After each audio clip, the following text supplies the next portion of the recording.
Hi, and thank you once again for that lovely introduction, and welcome to everybody currently online or perhaps watching this as a recording sometime in the future. Before I begin, I'd also like to acknowledge the traditional owners of country throughout Australia on which we all meet on today and recognise their continuing connection to land, waters and culture. We pay our respects to their elders past, present and emerging, and we acknowledge that sovereignty was never ceded. It's a pleasure to be presenting at Forever Fest, particularly on a topic that I'm quite passionate about today. I am a renter myself, and I have implemented many of the tips and tricks that I'll be sharing with you all today. Another thing that's really important as well, which was just highlighted very well in Diane's session, is that those simple actions of reducing your energy consumption will not only be good for your back pocket, but also for the planet. So reducing your consumption of electricity and increasing the energy efficiency of your home or business is a powerful weapon in the arsenal to combat climate change. The equation is really simple. Energy not used means emissions not generated. So today I'll be taking you through a crash course on how to save energy in your rental property. I'm always looking for new tips and tricks. So if there's anything that anyone has implemented themselves in the home that they would like to share, please share that with me via the chat function. And we will have some time at the end of this presentation to go over them. Same with questions. If you have any questions throughout the presentation, please add them to the chat, and I will have some time at the end to answer those. So this session will run for about 45 minutes, and then we'll have some time for questions. So without further ado, let's begin. So today, here are 3 key steps that we need to take to save energy in our rental. And these 3 key steps will become sort of your homework, I hope, at the end of this. So the first session is all about understanding your bill and how to find if you are on the best deal you can be on. The second step is about understanding what areas of our homes use the most energy.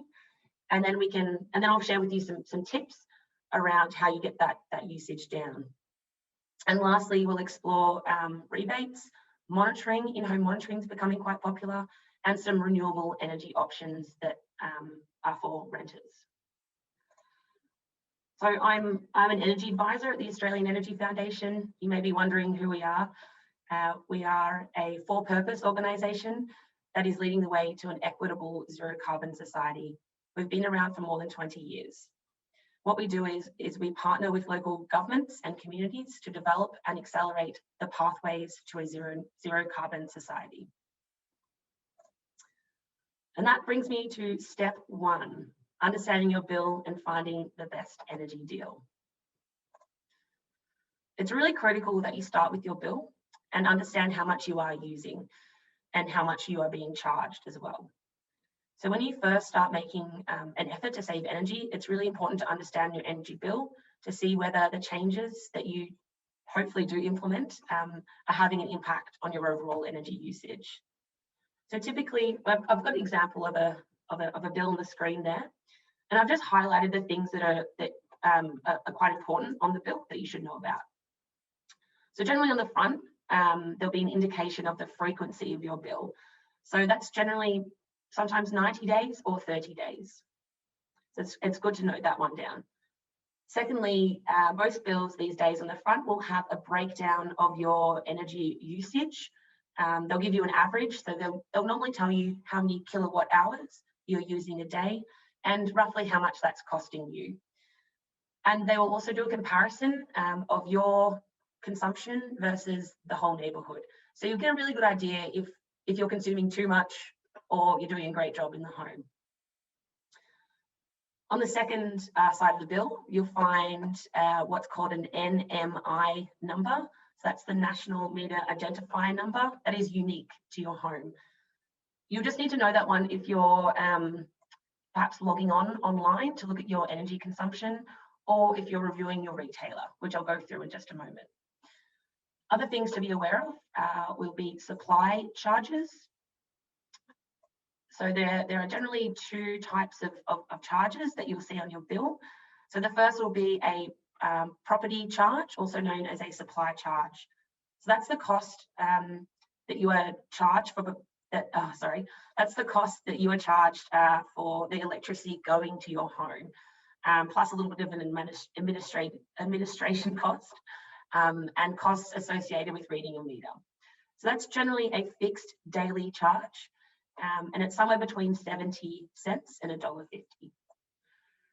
The second charge that you'll see on your bill will be in relation to your consumption or energy use, and that will be measured in kilowatt hours.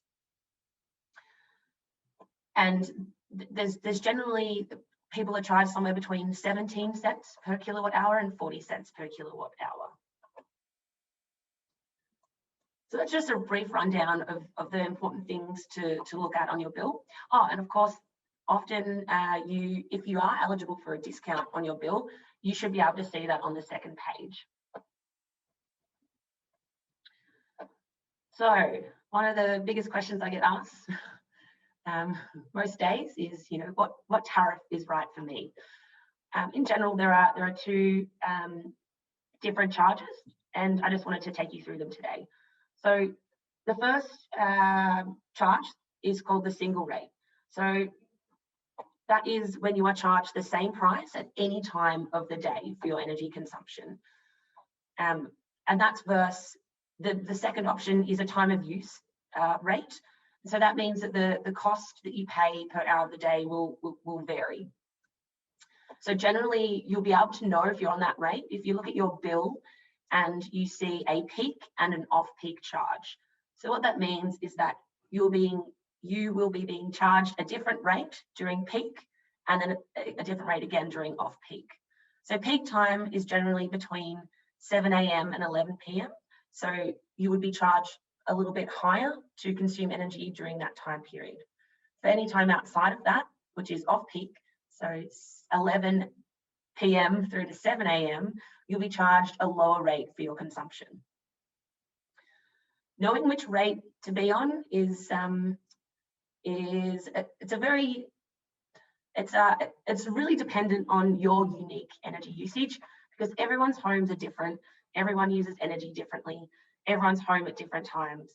So, I mean, what's the best is really, you taking a look at when you use electricity. So having a look at your consumption. And if you're someone that, is, you're away during the day and you're using things at night time, perhaps a time of use tariff might be good for you. So there's no good answer for everything. It's literally just all about your unique energy usage and what's going to work with you. Okay, so we've gone through our electricity bill. We've got a good idea around what we're being charged and what rate we're on. The next thing to do would be to review your retailer. The Victorian government has made it really easy for us. They've created a website. It's called compare.energy.vic.gov.au. It's a Victorian Energy Compare website. All you need to do is simply go online with your bill and scroll to compare plans that are available according to your address. I've done this a couple of times because I'm a renter, and I have ended up saving quite a few $100s a year through simply reviewing my retailer. Because what tends to happen is that we get an electricity plan. We've probably been on it for a couple of years, and you don't really think to review it at all. And the chances are that you are on an older plan and you are being charged a little bit more than what those newer plans offer. It's kind of like phone plans. There's a lot of retailers out there, particularly in Victoria, and there are a lot of different plans available. So it is quite competitive. So it's worth shopping around. And just to point out as well, you could also find out if you're eligible for the $250 power save bonus if you have a concession card. So if you head to that website, you can find out more about that too. That's $250 you can get off both your gas and electricity bills. Also, I recommend reviewing your retailer perhaps once a year or once every 2 years as well. I've just got an example of a family home that I did a review for, a bill review. So it was a family of 4. They were with AGL, and their yearly consumption was 3,816 kilowatt hours, and they were paying around $1,300 on their bill for that year. So I've put in that information into the Victorian Energy Compare website, and it's returned to me 107 plans to compare. So that's quite a lot. So I recommend just choosing 3 at first to review. So in this case, I've chosen 3 based on it being cheaper, a well-known electricity retailer, and I've also selected to look for 100% green power. So I've got my top 3 that I'm comparing here, and you can see straight away that I can save, well, by switching, the least I could save, this family could save is $200, or it could possibly be up to $475. So I just want to show you this because it highlights the importance of reviewing your retailer, because I wasn't lying when I said you can save a couple $100 a year. You actually can. Just be mindful to always read the fine print as well and really understand that new contract before you do switch as well. So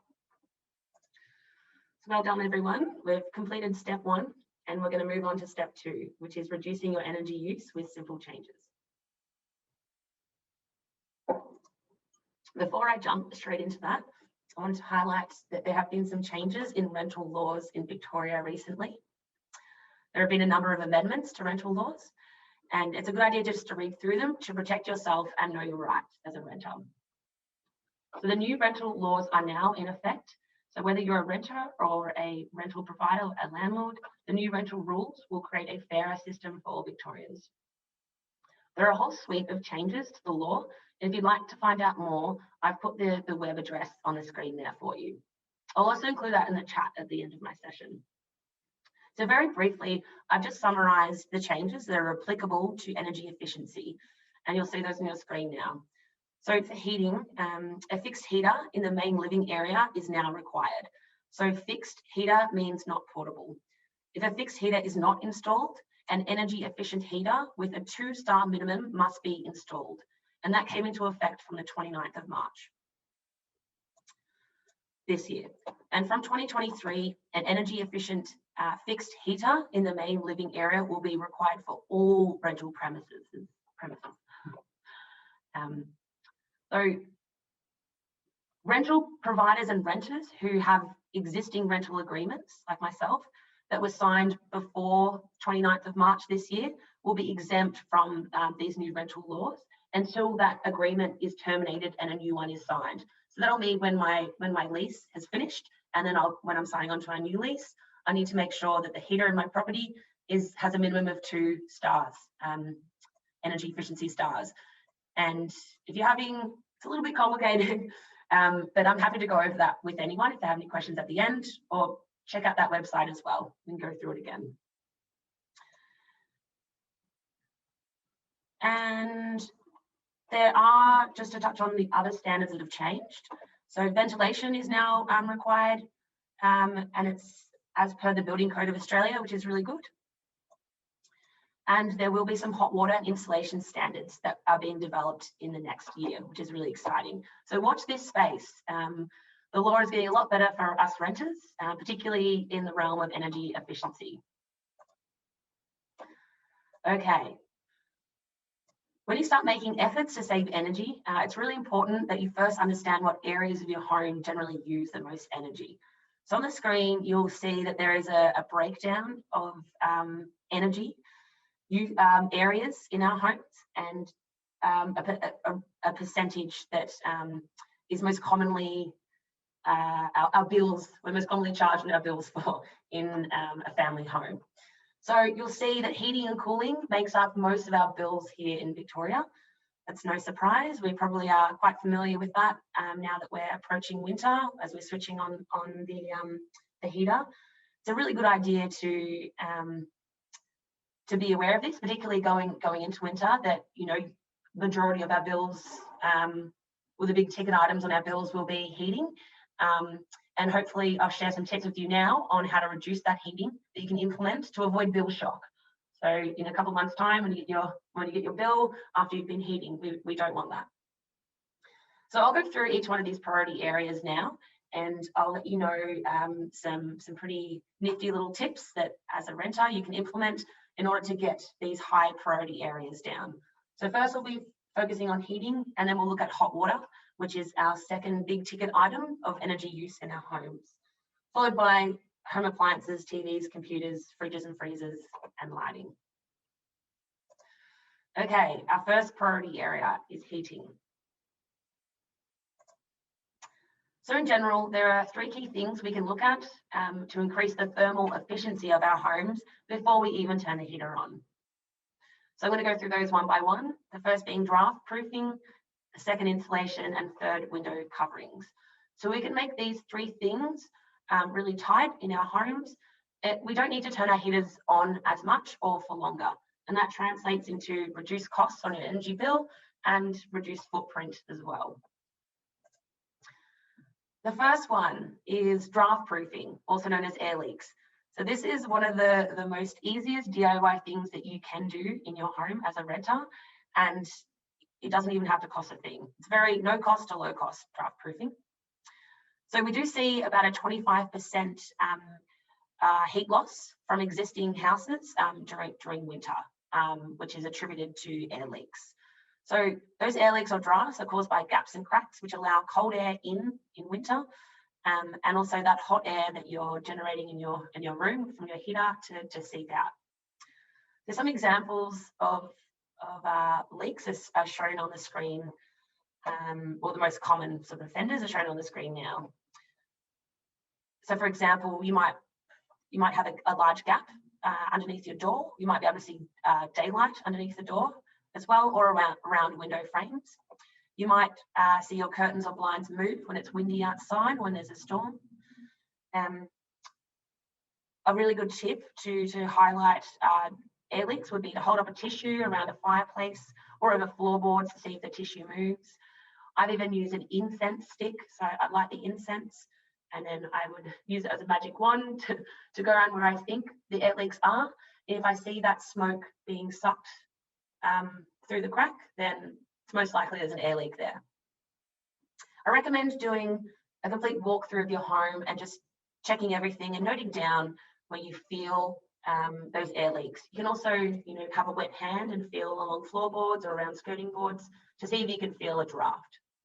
So that's a really good thing for you to do, is to just do a full walk around and note down where those major gaps are. So how do you seal up those gaps? Well, it's quite easy. There are a range of different products that you can get from most home improvement stores or even find around your home. So for example, if you've got one of those large gaps underneath your door, so perhaps an external door, so the front door or the back door, I highly recommend sealing that one up. So you can use a door snake, you can even roll up a towel. You can get these things called weather seals that are from most home improvement stores. They're quite cheap as well, and they're quite easy to install.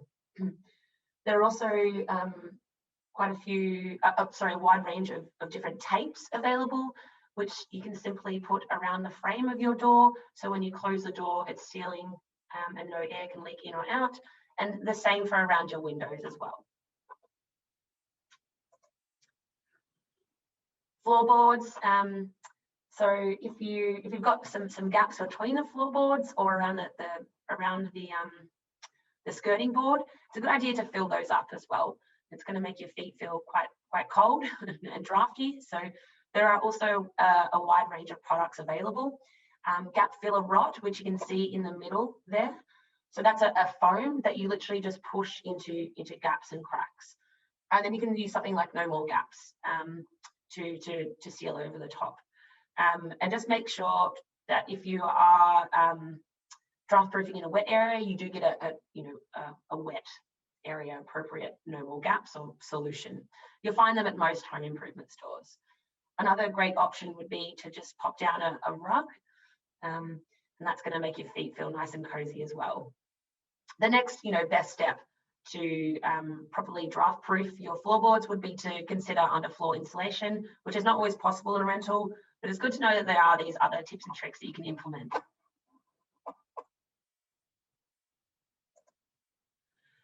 There's a really great video, a really great website available, which is on your screen now, and that has really easy to follow videos on all draft proofing solutions for your home. It goes into a little bit more depth than what I've just covered now. I highly recommend popping onto this website and watching the videos. They're really easy to follow. Okay, so once we've looked at draft proofing, the second most important thing in our homes to make it more thermally comfortable is checking on our insulation. Insulation can cut our heating bills and cooling bills by about 40 to 50%. That just shows how important ceiling insulation is. Chances are, if your home was insulated before 2010, that the insulation is not enough, or it may have moved out of place. So if it's safe to do so, I do recommend checking to see on the status of the insulation in your roof. And if it has moved around, you know, the efficiency is reduced. You will need landlord approval to make any changes to that. It sometimes is a little bit hard to get our landlords to make changes to the insulation, but I mean, it's always worth a shot. And I just wanted to highlight the importance of insulation in creating a thermally comfortable home that's going to be, you don't pay as much energy because you're holding on to more heat or more cool. So the third key area is windows. So we see up to 35% heat gain in summer through our windows and about a 10 to 20% heat loss during winter via our windows. So that means that we need to be covering them appropriately in order to increase their thermal performance. How do you cover your windows? Well, there's some really simple options that you can implement to cover your windows. So the first one is ideally you want a thick, heavy lined drape that covers the entire window and touches the floor. And you want that in combination with a pelmet. Now, a pelmet is that box that sits above the curtain rail, and you'll see that in the image on the left. Pelmets, you know, were once considered quite ugly and were ripped out of quite a few houses, but they're coming back because they're not only there for aesthetics, they have a really practical purpose in our home. It's really easy to make homemade pelmets by simply using a towel or some core flute. You can cut it into shape, or even cardboard, and you simply just pop it on the top of the curtain rail.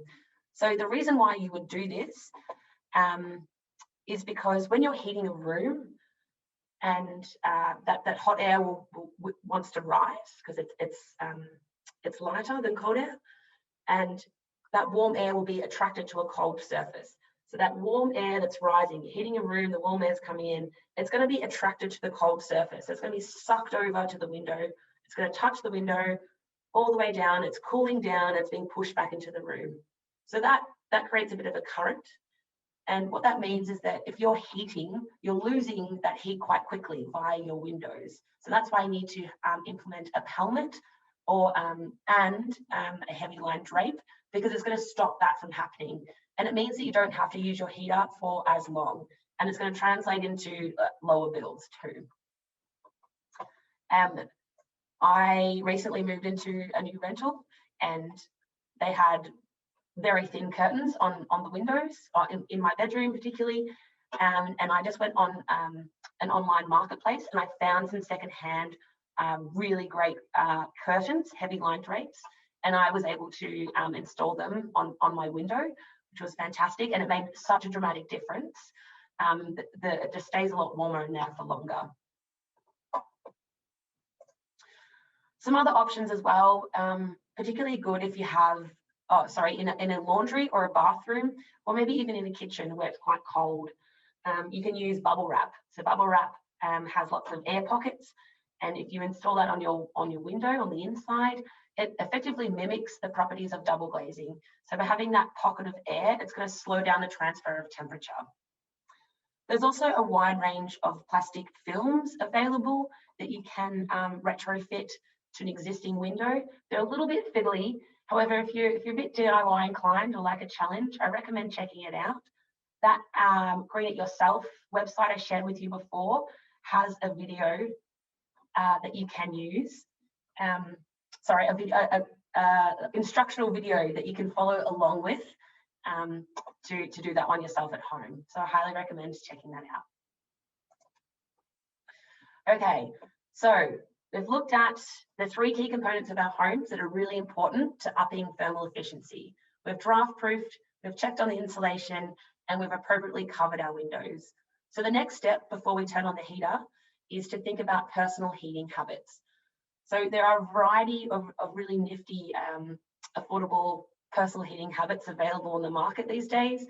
I've got a couple of those on the screen now. My favorite one is the heated throw rug. It is amazing. It's going to cost you about 3 cents per hour to run. It's really cozy. It's great, because we're all working and schooling and being at home more, over the last year and probably going forward. So this is a really good option to put over your knees and to make you feel warm instantly. Because it's going to be cheaper for you to heat yourself first than it is an entire space. So I really highly recommend using personal heating habits before you turn on the heater. You're going to save a lot on your bill. I now have like the voice of my mum nagging me in the back of the head to put on another jumper instead of turning the heater on. Same principle. Heat packs, hot water bottles, putting on more layers of clothes. You know the drill. Personal heating habits first. Okay, so we're personal heated and we're still feeling a little bit cold. We want to heat our space now. So I just wanted to highlight to everyone today how much certain heaters do cost on average to run per hour, because we are coming into winter, and hopefully you'll choose a more efficient one if you can. So in general, anything that's plug-in and electric, a portable heater is going to cost you a lot more to run than a fixed heater.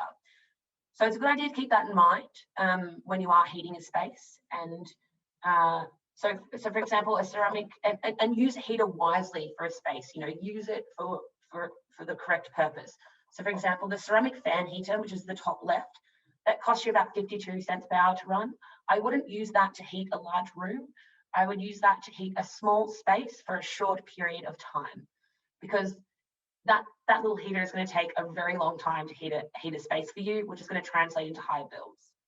Secondly, radiant bar heaters in the top middle, anything that glows is going to cost you a lot more money to run. So if that is your main heater, I recommend using it in short bursts, and you want to be closer to it. Don't rely on that to heat a space. Bottom left, we've got an oil column heater, and then in the middle is a convection heater. They're similar to the ceramic fan heater. They're a little bit cheaper than the radiant heater to run. However, same principles apply. Don't rely on it to heat an entire space. Just rely on it if you are using it, sit near it, not on top of it or too close to it, because that's going to make you feel warm. Don't rely on it to heat the space, because it's going to cost you a lot more money. Fixed gas space heaters, which are in a lot of rental properties, I know, are around 31 cents per hour to run. But in saying that, gas prices in general are growing, so are increasing. And as Australia sells more gas overseas, it's driving our price up as well. And gas is a finite fossil fuel, so there is a movement away from gas. But I understand that if sometimes it might be our only heating option. So use it wisely. Don't run it all night. Turn it on for short periods of time.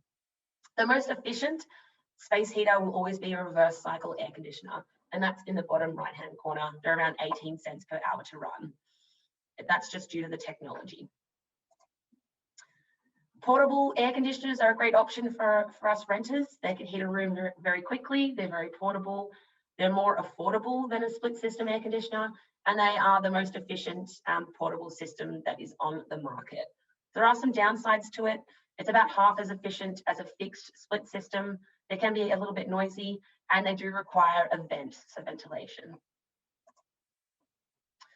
So some good heating and cooling habits that we should always adhere to.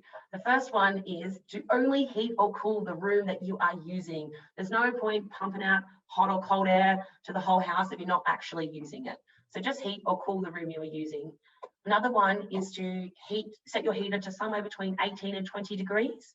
For only 1 degree you do go above that, that roughly equates to a 10% increase in its running cost. Same with cooling, aim for somewhere between 24 and 26 degrees. And try and zone your spaces. If you can't shut a door or you're in an open plan, look at different options such as door curtains. They work just as well. Hot water heating tips. So remember that this is the second big ticket item on our bills.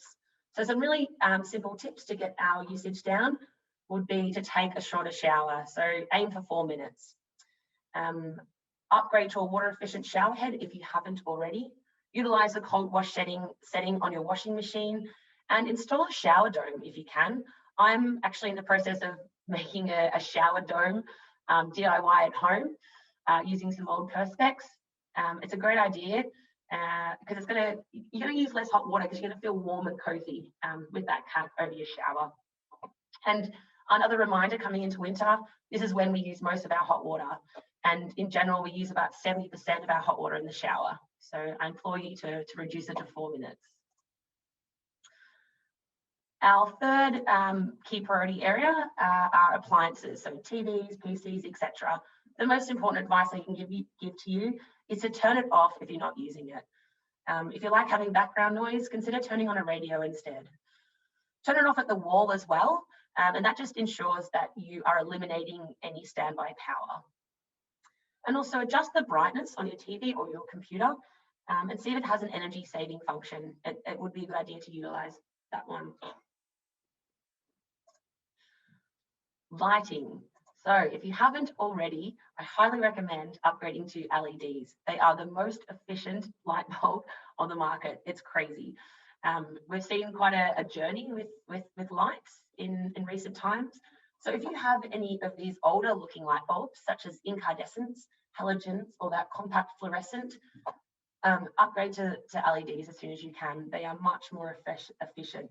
They reduce, the amount of electricity that they use to light actually gets turned into light, and there's a little bit of heat that's part of that technology, whereas an incandescent light bulb, like most of the electricity that it consumes, it comes out as heat. There's only a small portion of it that's used to actually light, so they're really inefficient. And there is a great rebate available in Victoria for LED lighting upgrades. I'll share that link with you all at the end.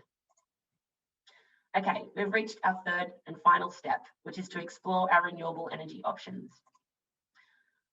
In-home displays are a really great option to help you monitor and check your household energy usage. And they're really easy because you can look at them on your tablet or your smartphone. An in-home display means that you can monitor your consumption as it occurs. And this can help you understand and manage your energy use and hopefully reduce costs in the home. There are also some great rebates available for in-home monitoring devices, once again through the Victorian Energy Upgrade Program. I'll share that link with you shortly.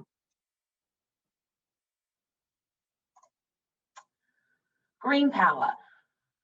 So green power is the quickest way to power your home with renewable energy. And it's great if you are renting or you haven't had a chance to switch to solar as yet. So by purchasing green power, you commit that green power provider, so that will be the electricity retailer, to purchasing the equivalent amount of electricity from accredited renewable energy generators. So you get to choose how much of your current consumption to offset. And it costs as little as a couple of extra cents a day. And those extra couple of dollars or cents a month goes to supporting electricity generated from sources such as wind, solar, water, and bioenergy. Green power is a government managed program as well. So all you need to do is look out for that green power logo and you'll know that they are an accredited provider.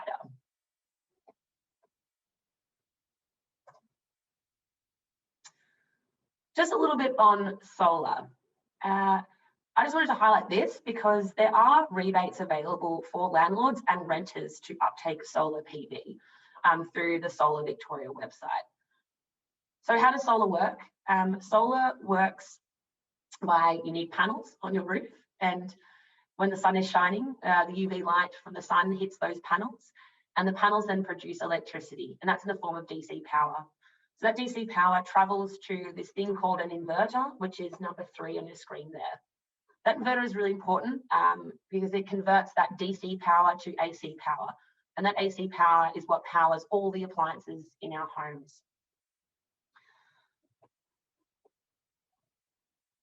So if you have appliances running during the day when your solar panels are generating, it means that you can power them for free, which is quite amazing. And so each time that happens, you don't need to buy electricity from the grid, which means you save money. Any excess electricity that you don't use in the home, it's not wasted, it gets exported back out into the grid. And you usually receive a small tariff known as a feed-in tariff for that. So if anyone's interested, if you're a landlord or a renter and you're interested in solar, I highly recommend reaching out to myself and as an energy advisor or someone else on the team, because we can help you through that whole process as well. And I'll make those details available at the end. Okay, we've made it. Well done for hanging on this long. So what did we learn today? I hope that you found this interesting and you've got some things you can take away and implement. Because now I'm going to give you your homework. So your first key step is to find the best energy deal. So grid out your bill, have a look, see how much you're being charged, see what your consumption is, pop onto that compare website and just have a look to see if you can save a bit of money through switching. And also consider green power if that's something that you're interested in. It's the best way to offset your consumption. The second step is to identify what areas of your home that you do use a lot of energy in, and potentially you're paying a lot more on your bill for. And focus on those key areas that I highlighted. It's generally heating and cooling appliances and then hot water heating as well. So do a walkthrough, identify those areas of your home and implement some of those hot tips that I've shared with you today. And your third option would be to explore renewable energy options or in-home monitoring devices. So in-home monitoring is really handy because you can see what your consumption is live and how much you're being charged, which is going to help reduce your usage. And also consider solar if you're able to. And that brings me to the end of the presentation. Thank you for listening. So I just wanted to highlight as well that we have an energy consultation service that's free to all Dandenong residents. So everyone listening right now live or later can simply use that QR code and book in one of those sessions. Thank you. Thank you, Alanna. That was great. And I think that presentation is going to be something that all renters should have on hand and refer back to constantly and sort of chip away at those little things that you've suggested and check them off the list, because I love the idea about using the incense stick to find any drafts, the bubble wrap on the windows, brilliant, and the shower cap / dome over the shower. They're very clever, so I think I might put them into my rental property. We've just got a few questions from the chat. So we had Alex ask, which I guess is what's on the screen now. She says, if I'd like to chat through my bill with the Australian Energy Foundation, how do I go about doing that? Yeah, great question. I highly recommend scanning that QR code and you'll be able to book in a time that suits you on a day that suits you, and we will call you on that time. And you just need to simply put a little bit of information in about what you'd like to talk about, just so the energy advisor knows, and we can make the most of that time. And you can book that service as many times as you like. Awesome, thank you, Alanna. And our tech teams just put the website and the phone number in the chat as well. So Lily's asked, she said, I have a friend who runs a business but is renting from their space. He wants more control of his bills but feels like he doesn't have any power, excuse the pun, she says, doesn't have any power over his bills. What advice would you give to someone to make an impact when renting from someone who might not be in a position to change the infrastructure or add solar panels? Yeah, that's a great question. So I highly recommend, taking those first two steps are really important. So, simply reviewing your bill, and that government website makes it so easy. And that government website's also really good. Don't go for one of those other non-government websites that compare energy bills, because you might get a lot of phone calls. Head over to the Victorian Energy Compare website. They make it really easy. And as I highlighted in that example earlier, you can save quite a bit of money simply through reviewing and potentially switching. You also have the power to call up your energy retailer and just ask if you are on the best deal. That's another thing, because at the end of the day, they are a business. You do have the power to barter and bargain with them to get a better deal. The next thing would be to do some simple DIY draft proofing. check out that Green It Yourself website that I linked to. I've just put the link into the chat as well. There's some really low cost and no cost solutions to fix up those air leaks, and that can make such a difference to your comfort in your home and also your energy bill. It's a little bit hard to do insulation, I know, but if we focus on draft proofing and windows, you will notice a difference. Great, thank you, Alanna. And we have Jess who said, hi Alanna, great presentation. Do you have any resources available to prepare renters to advocate to property managers, landlords or owners corporations for some of these upgrades? I guess some advice on how to approach them with the right things and with the right information. 100%, yeah. We have, I have an email template that I can share with you all that highlights the benefits of solar and of insulation as well. So they tend to be the two things that are at the hardest to get across the line, but I have heard many success stories. And now that Solar Victoria has rebates available for renters and landlords to uptake solar, it makes it even more attractive for a landlord to uptake it. So please reach out and we can support you through that whole journey.